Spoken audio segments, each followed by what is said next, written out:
Here's your wrestling news for November 18th, 2020. And your headlines for today include: the amazing story behind Drew McIntyre's sword he used on Raw, real reason why he won the WWE title. WWE might move Raw and SmackDown to NXT's Capitol Wrestling Center. Big mixed tag team match for WrestleMania 37 discussed for Bray Wyatt and Alexa Bliss. WWE Survivor Series match expected to be a squash. Mark Henry discloses Zelina Vega's plan prior to her unionization comment. WWE planned yet another surprising return for WWE Survivor Series. Possible reason why The Miz won the Money in the Bank contract. Why Retribution members used AEW logo in Bullet Club merch. Becky Lynch pregnant photos, and more. We are kicking off today with news from Raw, as Monday's main event had all the makings of a huge pay-per-view worthy match, which kicked off with an epic entrance for Drew McIntyre. For the entrance, the new WWE champion received a kilt, pyro, and a claymore sword, and while speaking to Ryan Satin of WWE on Fox, McIntyre revealed who this sword actually belongs to. He said, "Until recently, we had a conversation about it, and once the boss has something in his head, like as I was just thinking about walking with a kilt. Obviously, he likes to take it a little bit further, and suddenly we had the sword, then we had the pyro, and it was very hands-on with this, and I guess I'll let the cat out of the bag. The sword that I had is actually Vince's sword. It was gifted to him by Stephanie and Hunter. That I did not know. I believe the conversation went, 'We need a sword. We don't have a sword, sir. I have a sword.' And I heard that story and told him, 'Of course you have a sword.'" When asked why the chairman of the board has a claymore sword in the first place, McIntyre added, "I believe Hunter and Stephanie were in Scotland, and man, they got it from like legitimate sword manufacturer, I don't know. I'm from Scotland, I've never seen the sword store, but they went out of their way to get a legitimate Scottish claymore as a gift, and then suddenly, I was walking by the ring with this big sword, Hunter was like, 'Didn't I get that sword for Vince?' 'Yes, you did.'" Given that the chairman has a giant dinosaur skull sitting in his office, a sword isn't too far out of the normal for Vince McMahon. And with this week's win, it'll be McIntyre who goes on to Survivor Series to face Universal Champion Roman Reigns. Whilst this match was a huge win for McIntyre, fans have been left wondering why the title change happened in the first place, and now we have an idea why. On Wrestling Observer Radio, Meltzer explained the last-minute decision, noting that WWE wanted a babyface versus heel dynamic at Survivor Series, something they wouldn't have if Randy Orton were still champion. Orton and Reigns have been the top two WWE heels in 2020, so having them face off would have been strange to say the least, and Meltzer described the hypothetical Orton-Reigns contest as a nothing match.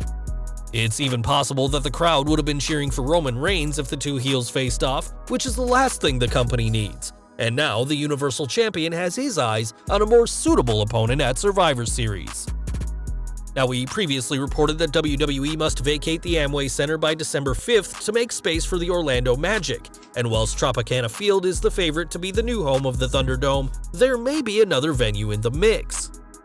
WWE's lease with the Amway Center ends on November 25th, and they must be out of the building by December 5th, and whilst it'll take a few days to dismantle the Thunderdome, the company will still need to produce content in the meantime. Ringside News is reporting that the company is considering hosting Raw and SmackDown in the Capitol Wrestling Center, with one source saying they wouldn't be surprised if this happens.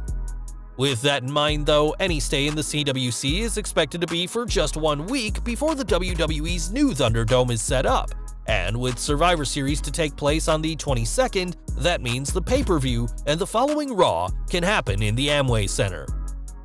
As for the November 27th SmackDown, it's unclear where it'll take place, but right now, don't be too surprised if the main roster is calling the Capitol Wrestling Center home for just 1 week. We are looking ahead to WrestleMania 37 now, as we previously reported that Edge vs. The Fiend is being discussed, and they may not be entering the ring alone.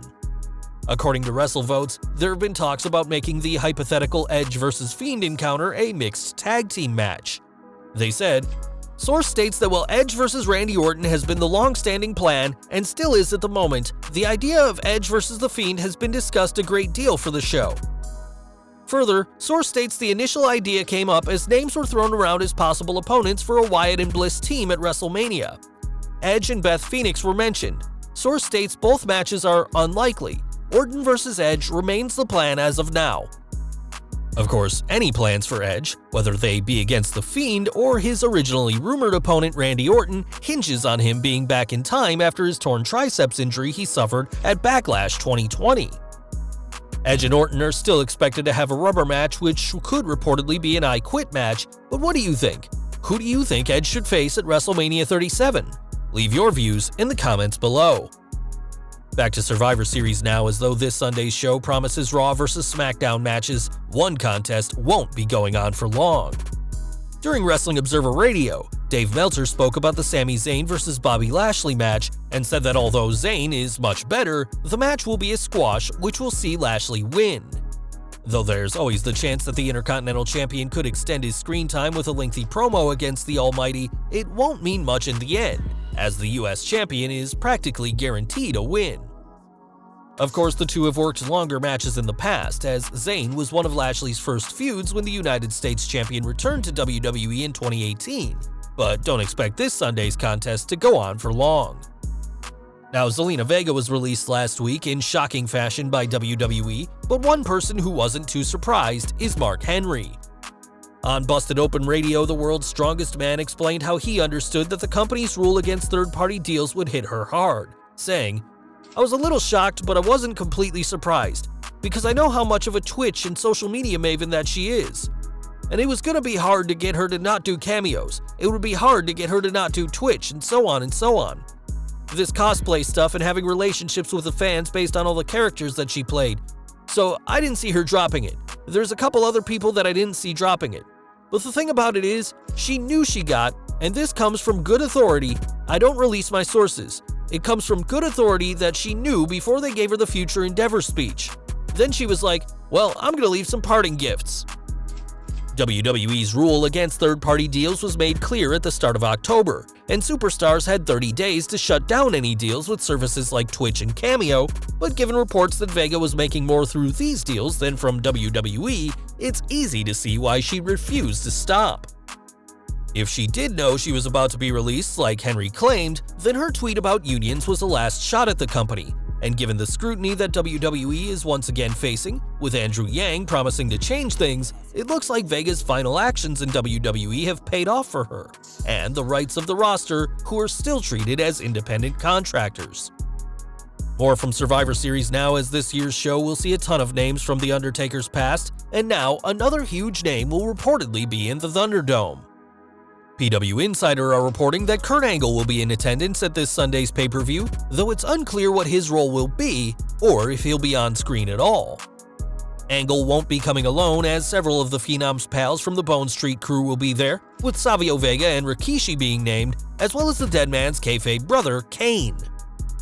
Speaking of Angle, PW Insider also reported that Impact Wrestling tried to coax the Olympian to return this year for Bound for Glory, and it's not known why it didn't happen or what he would have done.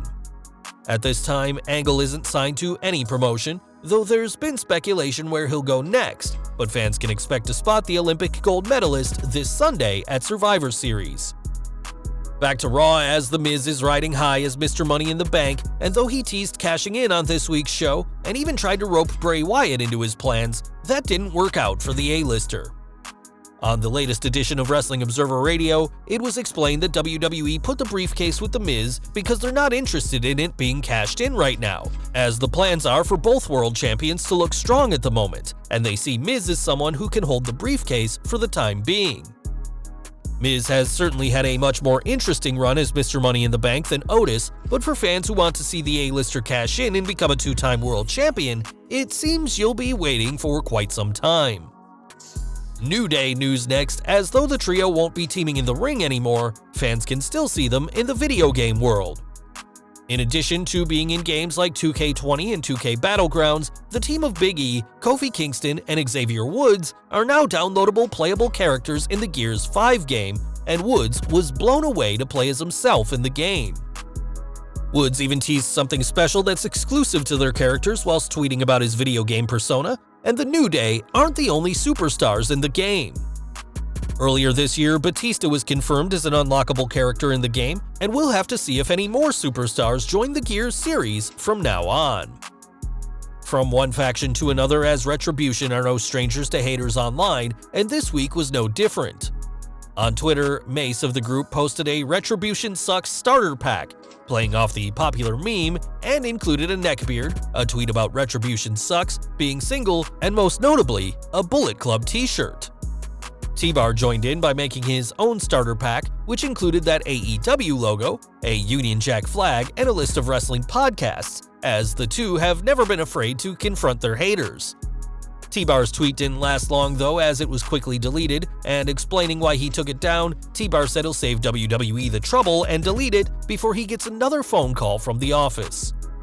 Funnily enough, T-Bar has since deleted this comment too, as it seems the Retribution member would rather everybody forget what he posted. Though fans still aren't sold on Retribution, we have to give the team props for giving it their all, and their impact in the ring is only matched by what they're achieving online. And finally today, we're ending with some news from The Man, as Becky Lynch and Seth Rollins have posed for a new photo. On Instagram, fans got a glimpse of the very pregnant former Raw Women's Champion, who's set to give birth very soon, and Rollins, who is expected to take a hiatus after Survivor Series. Though fans are speculating about when both Lynch and Rollins will return to the ring, despite Rollins not even leaving just yet, it's clear that they both have some very important business to attend to first.